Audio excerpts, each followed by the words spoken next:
This video was filmed in a studio using props. Your actual experience may vary. This product is made with Vulcan Classic Series webbing.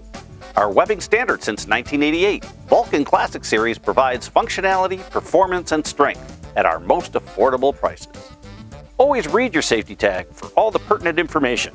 Remember to check the label on your device for the safe working load.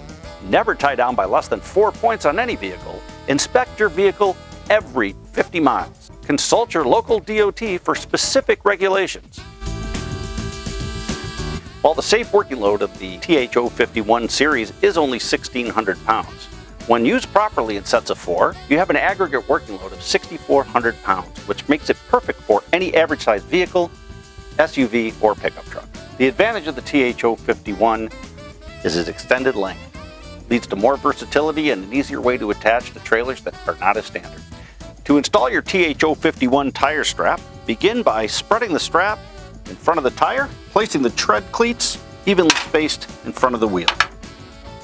So, I've selected a pooch hole that is as close to the tire as possible and as close to the center across the tread. So after I've laid out my strap, you'll see that I've slid it onto the wheel by keeping it in the center position.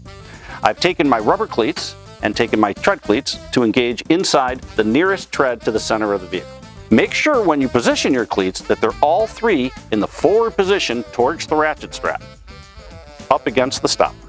So now that I've got my front hook inserted and my top cleats in place, it's time to insert my back hook. I've again selected a pooch hole that is as close to the tire as possible and is close to the center, in line with my strap and the rest of my assembly. Now it's time to insert the tensioners. The TH-051 tensioning device does have a little bit additional strap here. It gives you a little more versatility as to where you're going to be able to put this strap. Always make sure that you still put it in line with your strap and never wrap it around any sharp corners. To tension, very simply, we're going to just remove the tension by hand. We're going to make sure that we have enough clearance between the tire and the deck of the vehicle by extending the ratchet a full 180 degrees to make sure we're not touching anything. And then we're going to just give it a couple of ratchets. Store the handle back in the locking position, secure your additional webbing, and go on your way.